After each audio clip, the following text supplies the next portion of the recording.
பாலிவுட்டின் முன்னணி நடிகையான அலியா பட் நடிப்பில் உருவாகி வெளியான படம் ஆல்பா.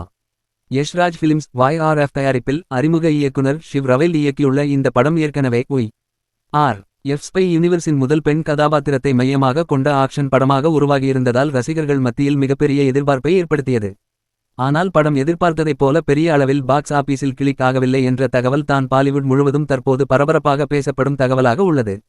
ஏற்கனவே ஏக்தா டைகர் ஜிந்தா ஹை, வார், பதான், டைகர் 3, வார் 2 ஆகிய படங்களின் வெற்றியைத் தொடர்ந்து உருவான ஸ்பை யூனிவர்ஸில் முதல் முறையாக அலியா பட் நடித்த படம் இது. படத்தில் அனில் கபூர், பாபி தியோல் மற்றும் ஷார்வரி உள்ளிட்டோர் முக்கிய கதாபாத்திரங்களில் நடித்துள்ளனர். ஆலியா பட்டிற்கு இந்த படம் முழுக்க ஒரு ஆக்ஷன் படம். பெரும் எதிர்பார்ப்புக்கு மத்தியில் வெளியான இந்த படம் ரசிகர்கள் மத்தியில் கலவையான விமர்சனங்களையே பெற்று வருகிறது. இதனால் முதல் நாள் பாக்ஸ் ஆபீஸ் வசூலும் படக்குழு எதிர்பார்த்த அளவுக்கு அமையவில்லை.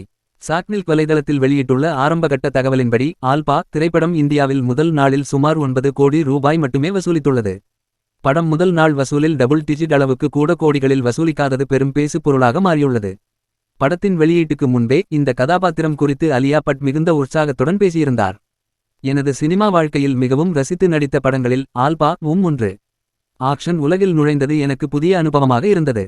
குறிப்பாக 2 பெண் கதாபாத்திரங்கள் ஒரு பிரம்மாண்ட ஆக்ஷன் கதையை முன்னின்று நடத்துவது என்னை மிகவும் கவர்ந்தது. இதுபோன்ற கதைகள் அடிக்கடி உருவாகுவதில்லை.